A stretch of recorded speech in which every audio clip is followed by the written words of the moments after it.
तुम हर किसी से पूछते फिरते हो क्या करूं, किधर जाऊं, क्या सही है, क्या गलत है। लेकिन एक बार भी तुम चुप बैठकर अपने भीतर से नहीं पूछते कि तुम्हारा सत्य क्या कहता है। यही तुम्हारी सबसे बड़ी भूल है। समस्या यह नहीं कि रास्ता नहीं है, समस्या यह है कि तुम्हारे भीतर इतना शोर भरा है कि रास्ता बोल भी रहा है, फिर भी तुम्हें सुनाई नहीं देता। जरा अपने जीवन को ईमानदारी से देखो।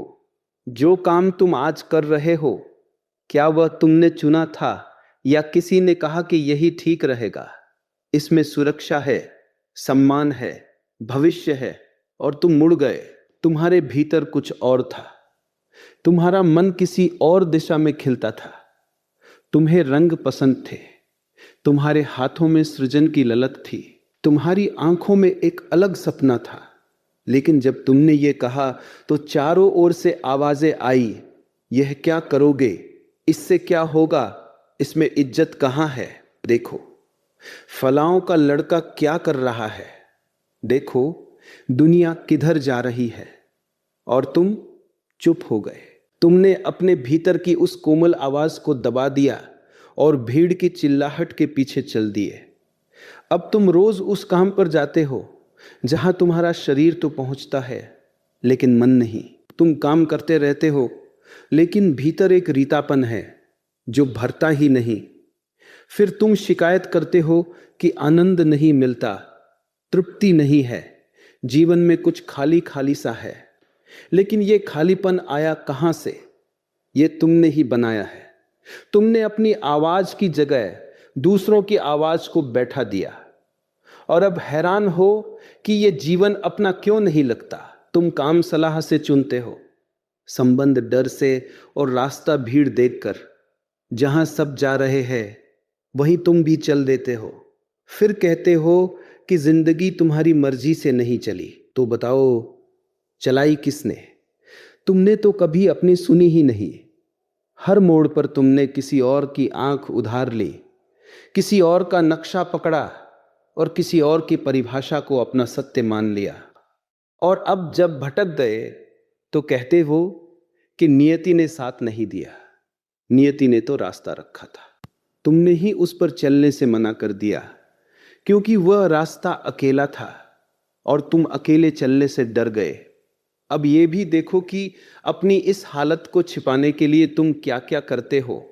तुम व्यस्त रहते हो, सुबह से शाम, शाम से रात, और फिर सुबह।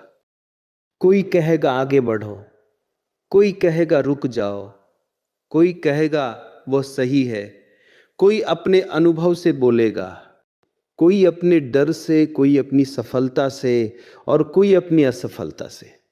लेकिन कोई तुम्हारे भीतर से नहीं बोलेगा, क्योंकि बाहर का कोई व्यक्ति तुम्हारे भीतर का सत्य नहीं जानता। वह सिर्फ तुम जानते हो, और वह सत्य तभी बोलता है जब तुम चुप होते हो। बाहर कभी एक उत्तर नहीं देता। एक उत्तर केवल भीतर से उठता है, और भीतर की आवाज सुनने के लिए बाहर की हर आवाज को थोड़ी देर के लिए विदा देना पड़ता है। अब तुम पूछोगे तो क्या करे? क्या अकेले बैठ जाए, सब छोड़ दे, दुनिया से भाग जाए? नहीं, एकांत का अर्थ भागना नहीं है। एकांत उदासी नहीं है, एकांत हार नहीं है, एकांत कोई अंधेरा कोना नहीं जहां टूटा हुआ इंसान सिर झुकाए बैठा हो। एकांत वह पवित्र स्थान है जहां तुम थोड़ी देर के लिए संसार की सारी आवाजों से बाहर आते हो ताकि एक आवाज सुन सको अपनी आत्मा की। एकांत वह द्वार है जो तुम्हें तुमसे मिलवाता है। एकांत वह मौन है जिसमें सत्य अपना मुंह खोलता है। एकांत वह ठहराव है जिसमें जीवन की धुंध छिटती है और रास्ता साफ दिखने लगता है। लेकिन यह भी सुनो, एकांत सरल नहीं है। जब तुम सच में अकेले बैठोगे तो पहले बेचैनी उठेगी। मन कहेगा उठो, कुछ करो, किसी को फोन करो, कहीं जाओ, कुछ देखो, कुछ पढ़ो। मन हजार बहाने बनाएगा क्योंकि उसे मौन से डर लगता है। मन शोर में पला है, शोर में बड़ा हुआ है, शोर ही उसका घर है। जब शोर छीनता है तो मन तड़पता है, जैसे मछली पानी से बाहर तड़पती है। लेकिन ये तड़प जरूरी है, ये पहला चरण है, इसे सहो, इससे भागो मत। फिर उस बेचैनी के बाद डर आएगा, एक अजीब सा डर, किसी चीज का नहीं, बस एक अनजाना भय। ये वही डर है जिसे तुमने वर्षों से दबा रखा है। असफलता का डर, अकेलेपन का डर, सत्य का डर। ये डर भी आने दो, इसे भी गुजरने दो, तुम्हें इसके पार जाना होगा। फिर डर के बाद एक खालीपन आएगा, एक ऐसा खालीपन जिसमें कुछ भी नहीं दिखता, ना उत्तर, ना दिशा, ना आशा, ना प्रकाश, बस एक विराट शून्य। यहीं अधिकतर लोग टूट जाते हैं, यहीं वे उठकर भाग जाते हैं और फिर कभी एकांत में लौटते ही नहीं। लेकिन जो इस खालीपन में टिक जाता है, जो इस शून्य को सह लेता है, तुम्हारी उलझनें विश्राम नहीं करती। तुम्हारा भटकाव रात में और गहरा हो जाता है, क्योंकि तुमने दिन में उसे देखने से मना कर दिया था। समझ लो, तुम थके हुए कम हो, अपने भीतर से डरे हुए ज्यादा हो। तुम्हारी असली थकान शरीर की नहीं, आत्मा की है।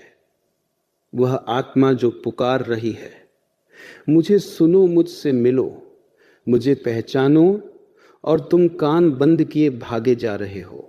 लेकिन सबसे दुख की बात यह है कि तुम हमेशा ऐसे नहीं थे। एक समय था जब तुम जानते थे कि तुम क्या हो। बचपन में तुम्हें किसी ने नहीं बताया था कि तुम्हें क्या अच्छा लगता है, तुम बस जानते थे। तुम मिट्टी उठाते थे और उसमें आकार उभर आते थे। तुम रंग देखते थे और उनमें खो जाते थे। तुम गाते थे बिना ये सोचे कि सुर सही है या नहीं। तुम नाचते थे बिना ये देखे कि कोई हंस रहा है या नहीं। तुम्हें ना भविष्य का डर था, ना असफलता का भय, न तुलना की चिंता, न सम्मान का बोझ। तुम सहज थे, तुम बहते थे, तुम जीवन को उसी रूप में जीते थे जिस रूप में वो तुम्हारे पास आता था।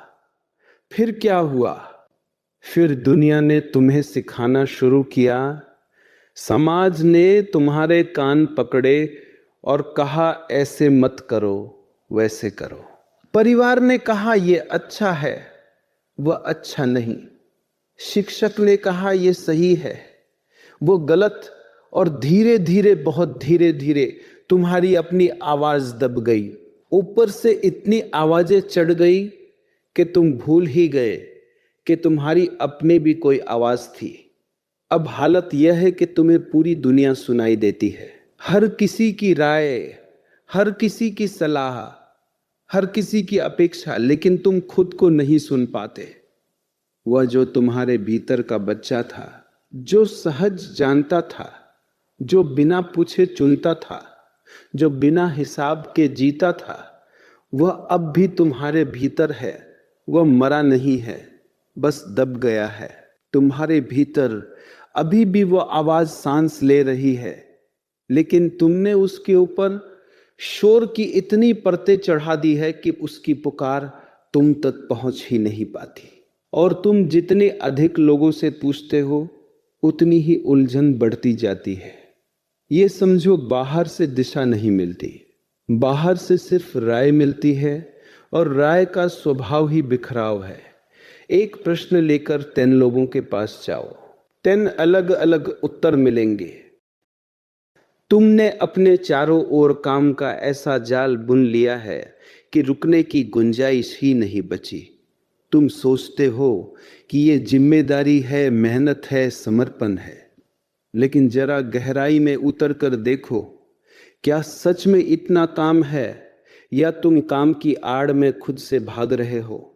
तुम जानते हो कि अगर तुम रुक गए, अगर तुम खाली बैठ गए, तो एक प्रश्न उठेगा जिसका उत्तर तुम्हारे पास नहीं है। वह प्रश्न जो तुम्हें खुद से पूछना है, मैं कौन हूं, मैं कहां जा रहा हूं, मैं ये सब क्यों कर रहा हूं, क्या यही मेरा जीवन है? यह प्रश्न इतना भारी है कि तुम उससे बचने के लिए और काम ले लेते हो। लोगों से मिलते रहते हो, फोन में डूबे रहते हो और किसी न किसी शोर में खुद को उलझाए रखते हो। तुम व्यस्त नहीं हो, तुम भाग रहे हो। तुम्हारी व्यस्तता तुम्हारी साधना नहीं, तुम्हारा बचाव है। तुम अपने भीतर के सन्नाटे से इतना डरते हो कि शोर को ओढ़कर सोते हो, और जब तुम व्यस्तता से भी बच नहीं पाते तो लोगों में छिप जाते हो। अकेले बैठते हो तो घबराहट होने लगती है, भीतर कुछ उमड़ता है, कोई अनकही पीड़ा सिर उठाती है। तब तुम तुरंत किसी को बुला लेते हो, किसी के पास चले जाते हो, भीड़ में शामिल हो जाते हो, बाजार निकल जाते हो या यूं ही बाहर भटकने लगते हो। तुम सोचते हो कि तुम्हें लोगों से प्रेम है, उनका साथ अच्छा लगता है, लेकिन सच ये है कि तुम उनके पास इसलिए नहीं जाते कि तुम्हें उनसे प्रेम है। तुम इसलिए जाते हो क्योंकि अपने साथ बैठना तुम्हें बर्दाश्त नहीं होता। तुम्हें अपने ही संगत में घुटन होती है, तुम अपने ही साथ अजनबी हो गए हो। और जब कोई अपने आप से अजनबी हो जाए तो वो कितने भी लोगों के बीच क्यों ना रहे, अकेलापन उसका पीछा नहीं छोड़ता। क्योंकि असली अकेलापन बाहर नहीं भीतर होता है। वह अकेलापन जो तुम्हारे और तुम्हारे बीच खड़ा है। फिर जब कुछ भी समझ नहीं आता तो तुम सो जाते हो। थक गए, उलझ गए, टूट गए तो आंखें बंद करो और कह दो कल देखेंगे। लेकिन सुबह उठकर देखो, वही बेचैनी, वही धुंध, वही अधूरापन, वही भारीपन, कुछ भी नहीं बदला। क्योंकि नींद शरीर को आराम देती है, मन को नहीं। मन तो वही खड़ा रहता है जहां तुमने उसे छोड़ा था। तुम्हारे प्रश्न सोते नहीं,